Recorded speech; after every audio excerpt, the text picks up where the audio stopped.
As nearly anyone knows who's been watching the progress of the war between Russia and Ukraine knows that especially in the last like half year or even more, Ukraine has really been suffering a significant shell hunger, as some call it, because there's a big disparity between the amount of artillery shells they have and the amount that Russia has on the other side of the line.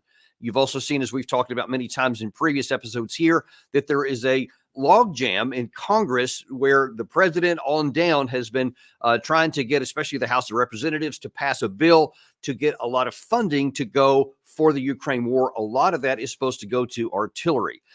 Now, one of the questions that we've had is, how is all that going to work? How does that $60 billion turn into artillery shells, and how many can it produce over what period of time? And we haven't had that answer before, but we do today, or we're going to get some experts here from the Center for Strategic and International Studies. We are delighted to have today, let's see, a senior advisor for the International Security Program, Mark Cancian, and senior program coordinator for research assistant, Chris Park. Guys, welcome to the show here. We're delighted to have you. Thanks for having us on the show. Happy to be here. Now, just for our viewers here, all these reports can be found online. In fact, that's where I found this one. I ran into it. Something you guys have both published recently. It was called, "Can South Korea 105 millimeter ammunition rescue Ukraine?" And the thing goes on there to talk a lot more than just about 105 millimeter artillery. Also talks about some of the bigger ones, the 155 millimeter, which is, some of the biggest casualty producers, Mark, which I think you mentioned in that work there at one point, at like 80%, if I'm not mistaken. So it's a big issue there. And when there's a big disparity, then that's a big problem. Now, we have seen back in January, we had John Kirby came on in an interview and said, "Hey, folks, it's getting serious now for Ukraine." So the EU said today that they would only be able to supply 500,000 artillery rounds that they had pledged for Ukraine. And this comes at a time when US assistance has stopped. So how bad is all this for the Ukrainian forces? It sure as heck ain't good. And this is why we need the supplemental funding. Right now, as you and I are speaking, we aren't sending additional security assistance to Ukraine. There's nothing left. We've got to have that funding.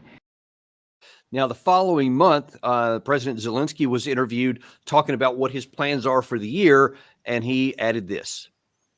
To continue our successful story on the Black Sea, and we will do it. I will not now go deeply to details, but they will get some surprises. I mean, Russians. Yeah, that's very important. So South is very important to defend East, where they have more than 200,000 soldiers, also very important to defend. And of course, we will prepare new counteroffensive, new operation. And of course, it's not, I'm not speaking that we will just stay. Of course, it depends on a lot of things. Now, he's talking in there about, they have some surprises coming up. He also is talking about at some point going back on the offensive. And Mark, as you mentioned in your work there, for him to go on the offensive, I think the number was for the defensive, they had to have a sustained rate of 75,000 shells per month, but they would nearly need to double that to go on the offense. I wonder if you could talk about why the disparity between those two numbers. Yeah. Let me start by giving a little context here on the artillery situation, and then we can talk about some specific numbers. The context is first that armies need a lot of artillery ammunition. The fact that the Ukrainians are running short, of course, is an artifact of a pause in U.S. aid, but it's not surprising because armies, as conflicts get longer, always experience a shell shortage. This was a huge issue, by the way, in World War I, 1916. It brought down the Axis government. What is a little surprising is that many experts had thought that future wars would be fought with long-range weapons and precision weapons, not much with dumb artillery. And of course, we're seeing a lot of long-range precision, but we're also seeing a lot of just dumb artillery, looking a lot like World War I. The Russians have an advantage because the Russians and the Soviets before them never threw anything away. So that's why we're seeing old tanks, and that's why they have this massive stockpile of artillery shells. They never threw anything away. On the other hand, in the West, when something is obsolete, we get rid of it. Now, in terms of specifics on the number of shells, we're focusing principally on 155 millimeter, which is the NATO standard. NATO countries also have the lighter 105 that used to be standard. Over the last couple of decades, they've moved to the heavier caliber. There are still some 105 howitzers around. We'll talk a little more about that later. Before the war, about 2 years maybe before the war, U.S. Artillery ammunition was down to about 8,000 rounds a month. Very low rate, barely enough for U.S. training needs. By the time the war started, we were about 14,000, and the United States has been putting a lot of effort and a lot of money into increasing production. That's up to about probably 40,000 a month now, maybe getting up to 90,000 by the end of 2015. But that doesn't meet what the Ukrainians need, even when you add in the Europeans. Yeah. Their estimate is, that they need about, 2,000, 3,000 a day just to stay on the defense and hold on. But of course, you go over the offense and almost the sky's the limit. They've been shooting maybe 5,000 a day, sometimes even more, up to 10,000 a day. So the tremendous need in production is rising, but not meeting that need. And I'm curious to kind of to back up a little bit there. I wonder if you could talk about what the difference in mentality was in the United States prior to the breakout of the Russia-Ukraine war and what it is now and really what it's probably going to be going forward. If we were maintaining about an 8,000 shells per month capacity then, I mean, we had to have imagined, I guess, that, the age of artillery being dominant on the battlefield was probably gone. And I think that's probably been exposed as being a little premature so far. But once we come out of this, what do you think is going to be the sustained rate that they'll be able to maintain going forward? Well, there's no question that artillery went through a crisis about 20 years ago. That is during the years of counterinsurgency combat. You just didn't need a lot of artillery. Many artillery units were converted to other purposes. When I was in Iraq, for example, one artillery unit showed up as a civil affairs unit. But we are now seeing that artillery is hugely effective. The other thing that has affected inventories particularly is the notion of long wars versus short wars. Militaries tend to focus on short wars and believe that the war will be over, before the leaves fall, as they said in World War I. Maybe 90 days, 180 days, but this war has gone on for 2 years. So everyone is seeing, what the demands might be of a future war and ramping up their production capabilities. And so how much do you think that's going to change? And is there any talk yet about what the production levels might be post-war, even once the Russia-Ukraine war things come to an end? Have we recognized that, or concluded rather, that that's going to be the dominant situation in any future land war, especially if it gets into a sustained issue, that the U.S. might maintain a higher monthly production rate? Well, this is a huge issue of discussion between the Pentagon and defense industry. Defense industry's concern is that when the war ends and the wartime contracts cease, that the United States will go back to where it was before, maybe not 8,000, but, maybe 20,000, much lower level than the 90,000 that they were gearing up for, just looking at our artillery ammunition. Now, DOD has said that they want to maintain at least the surge capacity and maybe a higher level of production. That's theoretically very attractive, particularly based on our experience here with Ukraine and estimates about what a war with China might require. But it's difficult in peacetime. Many outsiders will look at excess capacity, which is used for surge, and say that's wasteful. You are buying 100 widgets a year. In the case of artillery, you're buying, pick a number, 20,000 rounds a year. You're maintaining the capability to produce 90,000.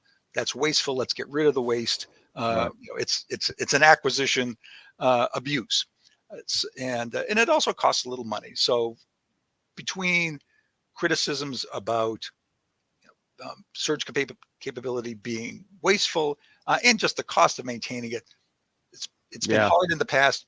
We're going to have to accept that in the future, but it's going to be a debate. Yeah, it is, because there's no obvious right answer. I mean, you can't say, all right, we're going to surge up to 100,000, and then like 7 years from now, there's not been a war. Now we've got this massive mountains of artillery shells everywhere, and then you got to ramp it back down. And yeah, all the things you talked about was going with there. I wonder if I could move to a slightly different subject, but obviously it's still completely related.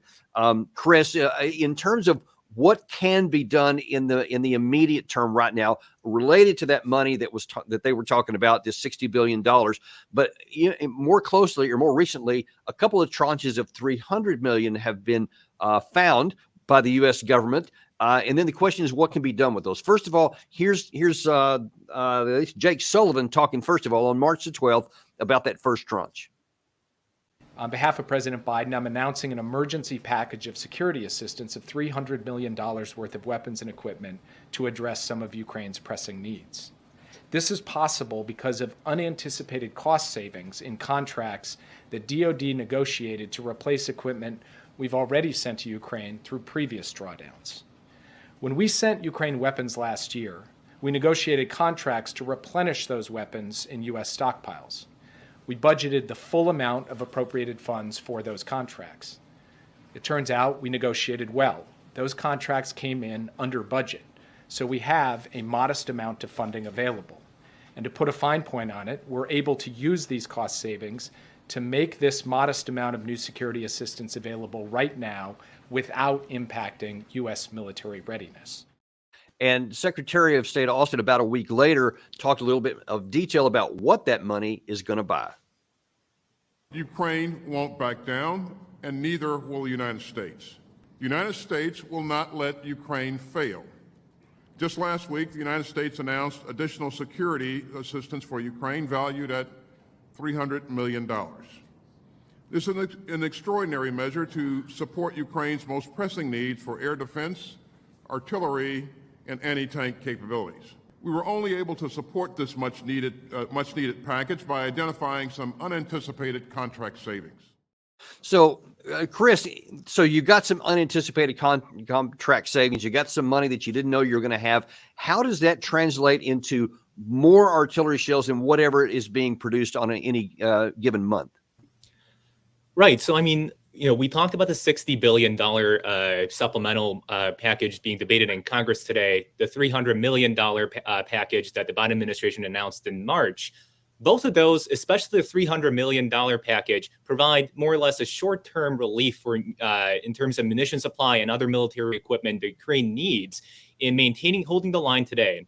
But nothing in terms of what it actually needs to hold the line, and even if it decides to mount a counteroffensive, everything short of what it needs to make that happen. So that's where we kind of get to the argument that we make, Mark and I make in our article on CSIS, which is that we should leverage existing stockpiles around the world, including the South Korean stockpile, to provide the immediate relief that Ukraine needs to hold the line and also potentially mount another counteroffensive this summer. Okay, I see. And in fact, let's actually jump to that article that you wrote. Gary, if you could throw that first quote up on the screen. You were talking about Ukraine's need for artillery, and you said Ukrainian officials say that just holding the line requires 75,000 artillery shells a month, while another major offensive would require more than double that amount. In contrast, Russia fires around 300,000 each month and can sustain that monthly with the production of about 250,000 and imports from North Korea. So it sounds like that there's actually a competition between Russia and Ukraine and the West and Russia to South Korea and North Korea, ironically, both helping out with the artillery round. That's an amazing situation. No, it truly is. And, that goes to kind of the irony that we pointed out, that it's like, South Korea and North Korea engaging in a proxy war about 4,000 miles away from the peninsula with their munition supply. And we can get more into kind of the details about what argument is. But yeah, like you said, truly an ironic kind of interesting development that we see today. And let me ask you, do you have any sense for the capacity of each side, South and North Korea, to be able to provide shells externally? We can start with the South Korean side. We said that, so I mean, let's go back to last year What the Biden administration did last year was that it went to South Korea, asked, and then they negotiated what's publicly reported as a lease agreement, in that South Korea loaned to the United States around 300,000 to 500,000 munitions shell that it was initially sent to the United States, and then with a tacit understanding that it would end up in Ukraine. So that's what was done last year. Now, what we argue that is that South Korea likely cannot spare additional 155 millimeter munition shell, and that's a product of really three things. Number one, it's that the stockpiles in South Korea today are lowered because of that initial tranche that was released last year. So that's one. Number two is that South Korean domestic production level, while it's actually higher than what it is in the United States, still not sufficient to maintain its operational tempo, which really gets to the third reason, in that South Korea's kind of security situation, still technically a war going on, a lot of training to do, and it's an artillery-heavy military. So likely South Korea cannot spare additional 155 millimeter munition shells to Ukraine without downgrading its operational capacity. Now, where we get to is the 105 millimeter, and Mark can talk more about the difference between the benefits and drawdowns of between the two munitions calibers. But 105s, South Korea actually has publicly reported around 3.4 million shells of 105 millimeter calibers in its stockpile, and that's where we get to but that's something that they can potentially spare, and we can get more into that. I see. And in terms of the North Korean side, do you know like however they may have in a production capacity? Meaning, will one side outpace the other in being able to produce for their side of the conflict? That's an interesting question. And what's been publicly reported is that a lot of the North Korean munitions, they've supplied around conceivably 3 million munitions to Russia so far. And that's beginning around last September when Kim Jong-un went up to the Far East to meet with Vladimir Putin. So around 3 million supplied so far. That's what's been publicly reported. Now, at the same time, what Ukrainian officials say is that a lot of those munitions supplied are from old ones that are in their stockpiles that need to be refurbished or examined before use. So that's one caveat to have to note in terms of comparing the actual raw numbers applied to Russia. But clearly, I mean, they have a lot in their stockpiles, and it's another country that's on more or less whose economy has been on war footing. So it would not be surprising to see that a North Korean capacity to produce a lot of these weapons, although, their economic situation needs to be taken in the context of what they're able to do in the future. Yeah, that's something that you can't divorce from any of the components of this, is the economic impact it has on the two sides. Gary, if we can throw that next shot up there.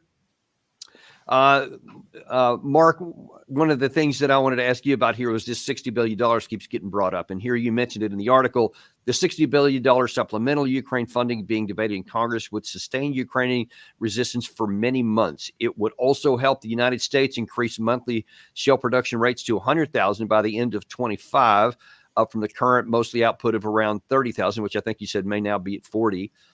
Which will supply Ukraine's needs and sustain U.S. global war reserves. The injection of new funding is vital for Ukrainian resistance, but still leaves an ammunition gap because it will take months of production to ramp up. So the first question I have for you, Mark, is how long will it take that production to actually turn into sustainable production? Let's say that on April the 9th, when the House is going to next take this bill up, that they pass it the same day, the president signs it, and it becomes law the next day. And now then there's $60 billion available. From that moment, how long will it take before this actually turns into something on the Ukrainian battlefield? Yeah, let's start with the question about the $60 billion, which you had asked a little earlier. What's in there and how does that translate into artillery shells, for example? And it's about about maybe 65 billion that would be a result of the war in Ukraine. Aid to Ukraine is a misnomer because most of that money is actually spent in the United States. But maybe half that, I'm going to say maybe 40 billion, is military aid. And the rest is humanitarian. It's aid that goes to support for other parts of the U.S. government, and then aid for the Ukrainian government itself. So maybe 40 billion for military aid. In terms of artillery production and what that gap looks like in risk and inventories, the Ukrainians are going to be firing more ammunition than we can supply and the Europeans can supply probably to the end of the war. Even if we get up to the 90,000, 100,000 a month combined with the Europeans, I mean, that might be just about enough for stalemate, and maybe not enough for offensive operations. The key question is rebuilding U.S. inventories, because what the United States has been doing for the last really about year is sending whatever production we have to Ukraine. We have not been digging any deeper into our own. Yeah, that's exactly the next question I was going to ask is this money, according to what the U.S. has even said, some of the money is supposed to be for rebuilding inventories. Others is supposed to be going to Ukraine. So the question is, how much is going to go to the U.S.? How long will it take to keep those inventories? And then related, how much of that is going to go to Ukraine? And I think that's Zelensky's first question. And let's take that one first. How long is it going to take before this translates into new artillery shells, more than they've got right now?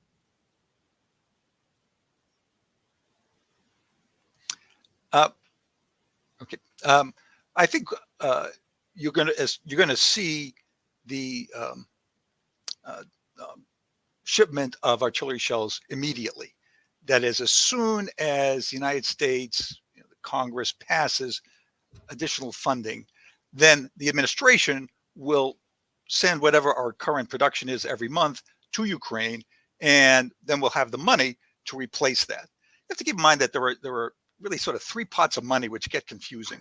There's what we send to Ukraine out of existing U.S. inventories, that's called Presidential Drawdown Authority, and then there's a pot of money to replace that stuff. So we send 100,000 artillery rounds to Ukraine, and then we have a bunch of money to replace that, although it'll take a couple of years for that replacement to actually get produced.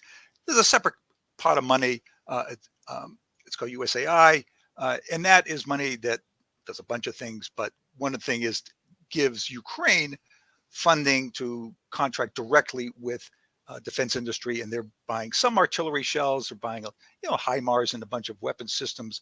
But again, they have to wait for those to be produced, and that will be a couple of years.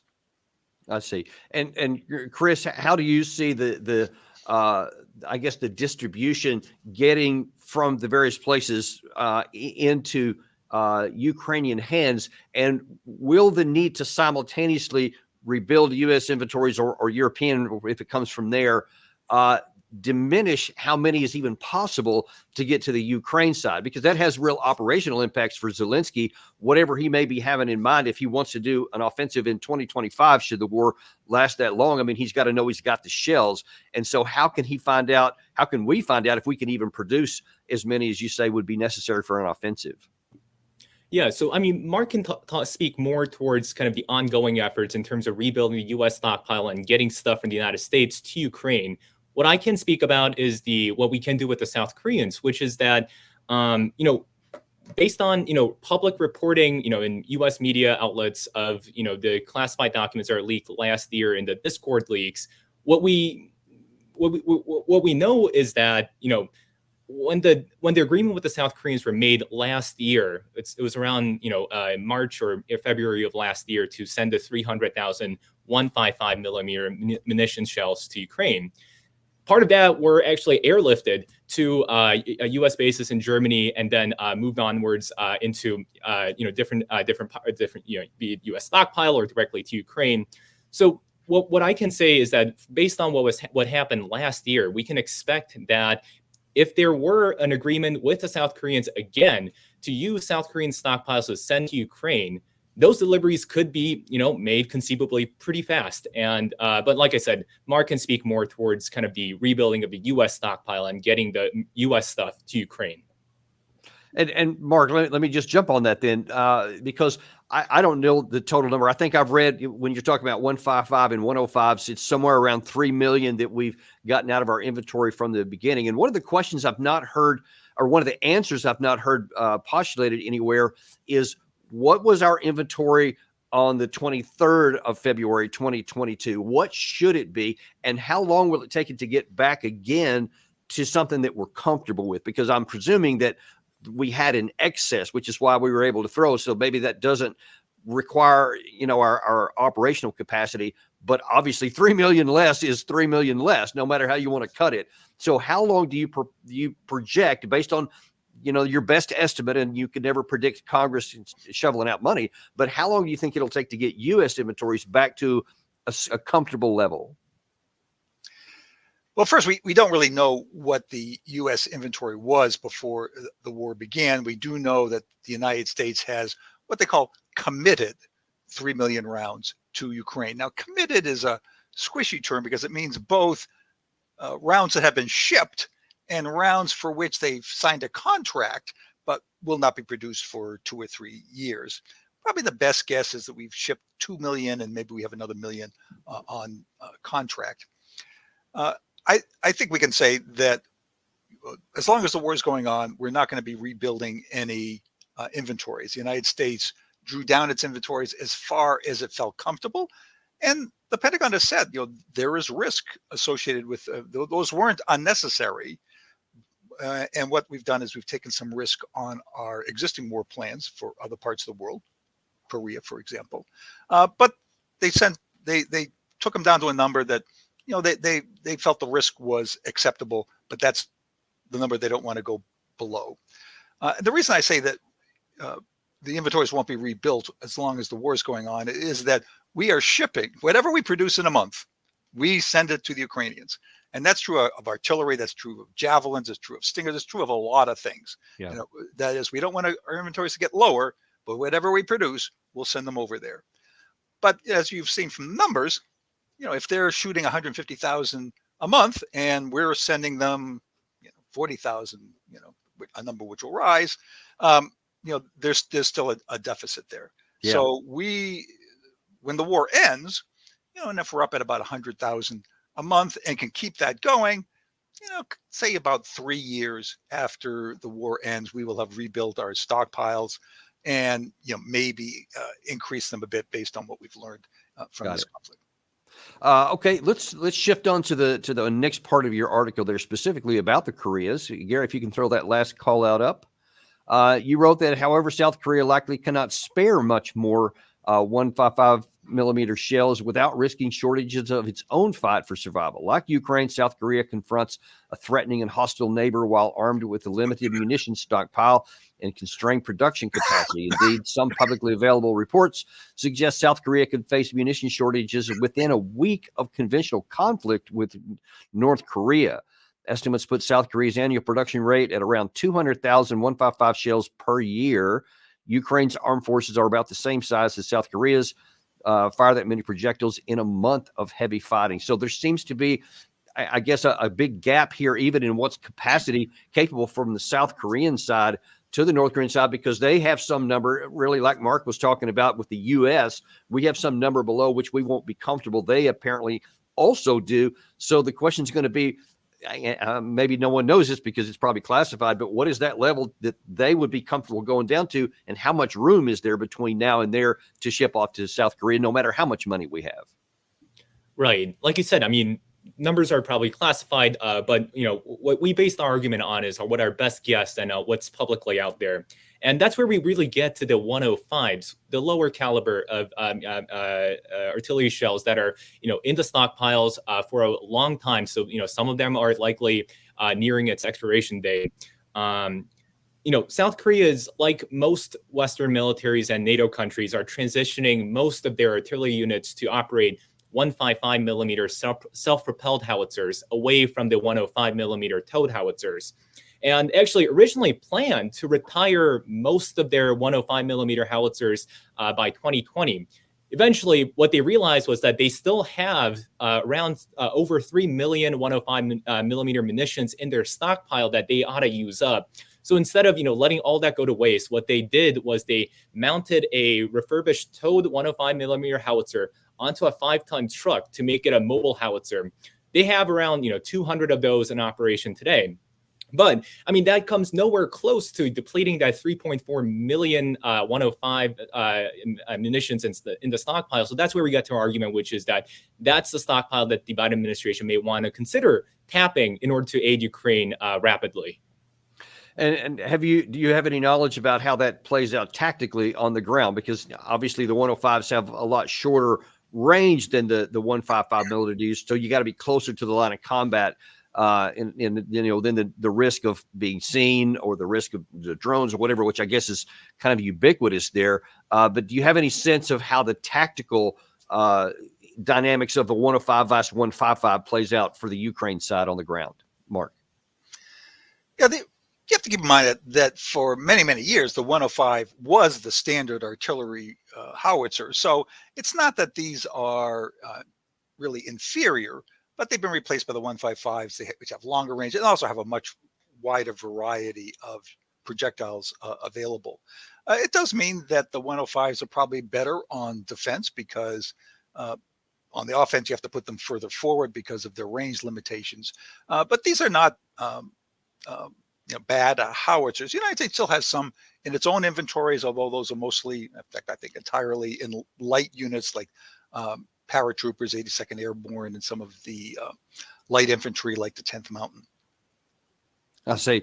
I want to pull up here one of your colleagues, Seth Jones, has recently put out something that kind of related to what we're talking about here, is that he says China is outpacing U.S. defense industrial base. And I believe it was in this report also where there was a graphic put out for how long it might take to replace certain categories of U.S. munitions. And at least according to that reply there, at least I think that there's an issue of, how much effort you put into it. It apparently could take up to 5 years for the 155 in that top area there. Javelins, another 5.5 years or so. And then down the lower right-hand corner, Stingers, depending on how they're prioritized, could be anywhere from 6 to 18 years to replace our current inventories. Do you see any concern that U.S. stockpiles of some of these key weapon systems, whether it's 105s or not, could get into some, higher risk areas in terms of quantities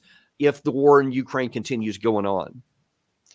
Well, that chart, which by the way is our chart that we gave to Seth, he's our senior vice president, and we've worked together on a lot of this analysis about industrial base.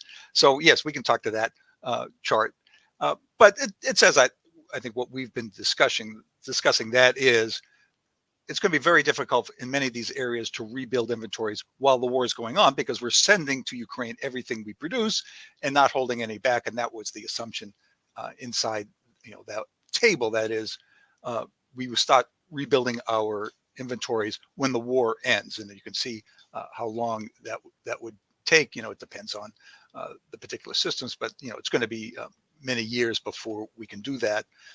One of the things that has come out in the last couple of years, in addition to these insights about Ukraine and the need for artillery and the need for inventories, is what a war against China might require. Again, a lot of our planning had been for short wars, maybe very intense. We've now come to realize that wars might be a little longer, and that our munitions inventories are inadequate for that kind of war also. Many of the items in that kind of war would be different from Ukraine. Ukraine is mostly a ground war. A war with China would be mostly air and naval, but we have the same kinds of problems.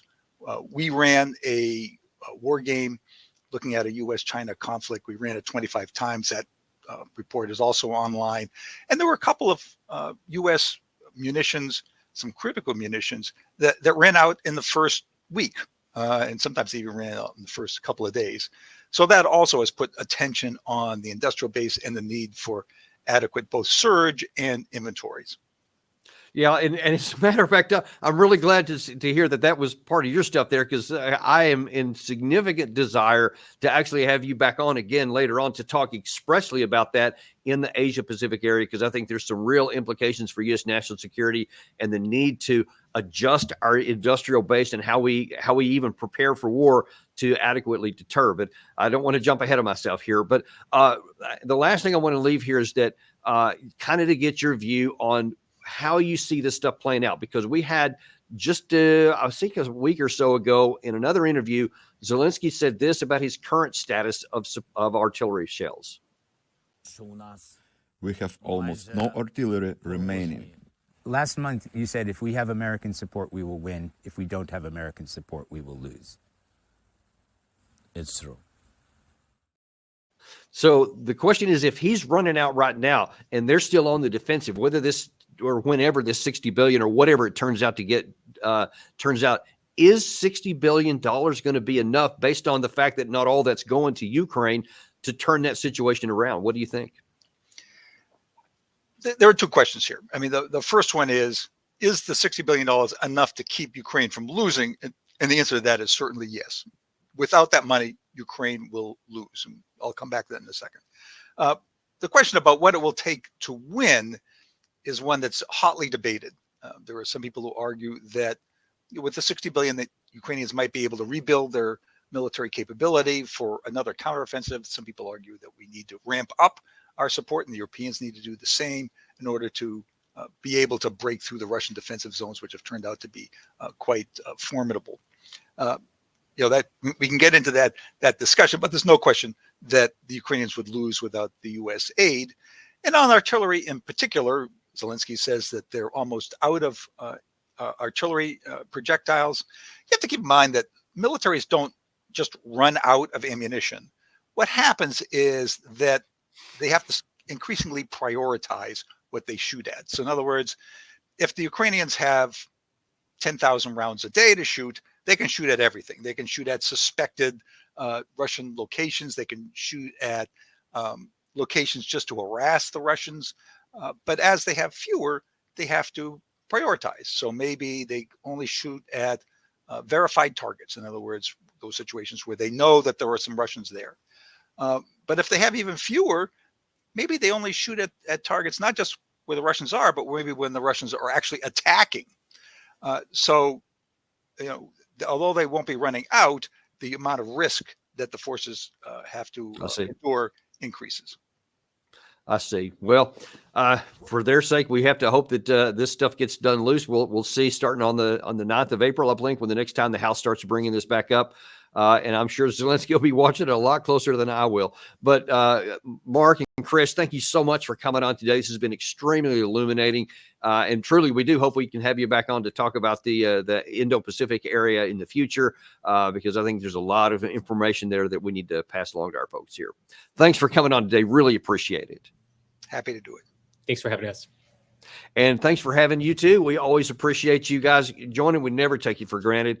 We remain unintimidated and uncompromised to bring you all the information you need, sometimes even how long it takes to build an artillery shell. That's some of the things that we got for you here at Daniel Davis Deep Dive. And we will see you later this afternoon. Doug McGregor is going to be back on again. You are not going to want to miss that. I promise you. Tune back in this afternoon on Daniel Davis Deep Dive.